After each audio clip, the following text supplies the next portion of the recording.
as well.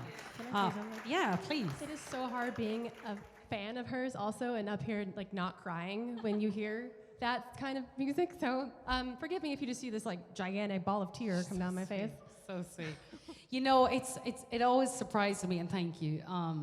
You know, we as artists get to connect with people, and sometimes I do, and I get a lot of men actually who come up to me crying, and that's okay. I want you to do that, because then I know I'm doing right.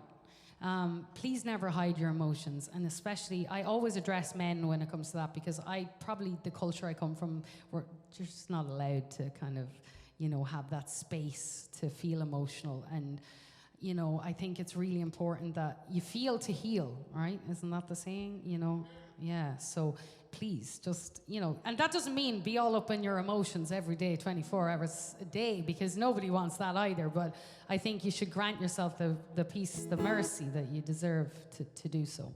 So this next song, unfortunately, guys, the co-writer of this one is a dear, dear, dear friend of mine. His name... he's so Irish. Patrick McManus. He's born on St. Patrick's Day. I know, it's literally uncanny. I met Patrick back when I first moved to town, so it was 2018. And when you first move to Nashville, usually you're trying to get your feet wet. I was playing at Belcourt Taps, it's a little venue, and I was just singing some songs, and Patrick turned to his wife, Donna, and he said, "I'm gonna write with this girl. I'll make it a point of doing so." This is his story, you know. And so after the show, he came up to me and he said, "Well, my name's Patrick and I'm Irish." And I was like, "Here we go." It's always so. But turns out that Patrick had a big old hit back in Ireland called "Sentimental Old You," which happens to be one of my mother's favorite songs. And she couldn't believe it, you know. She was like, "Oh, that's amazing." I said, "Well, he's invited me to write with him." So I went round to his apartment all those years ago, and I'm going to sing for you now the song that we wrote. Patrick was going to be here tonight, but he called me on Wednesday to inform me that he's got cancer.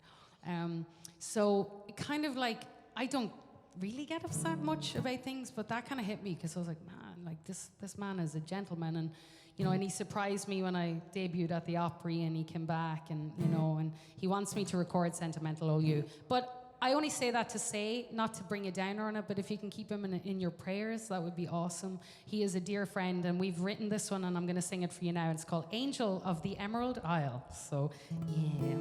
So, get well, Patrick. We're thinking of you. The streets of Ireland hold many a tale, and I'm going to tell you just one. So close your eyes, listen within, and you just might believe when I'm done. The fog would roll in on the eve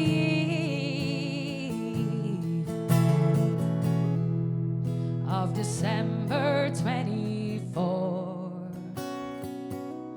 and an angel, wings white as snow, would appear leaving gifts for the poor.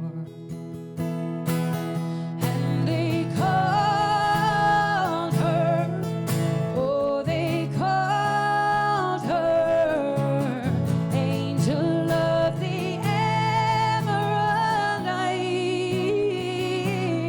Oh, they called her, yes, they called her Angel of the Emerald Isle.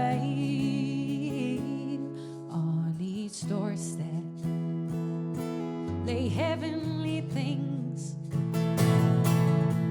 sweet treasures to have and to hold. Beneath the clothing lay hope and joy, with pots full of silver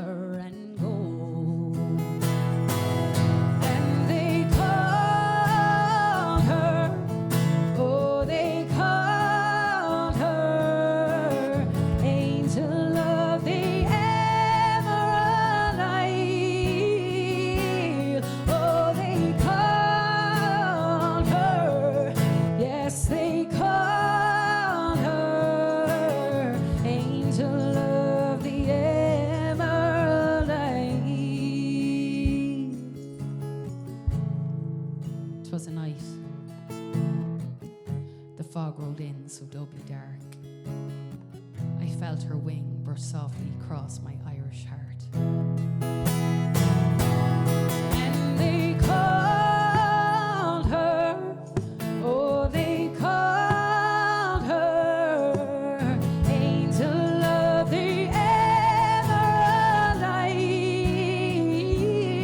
Oh, they called her, yes, they called her Angel of the Emerald Isle.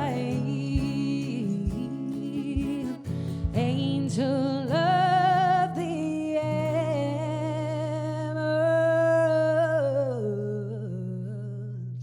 Isle.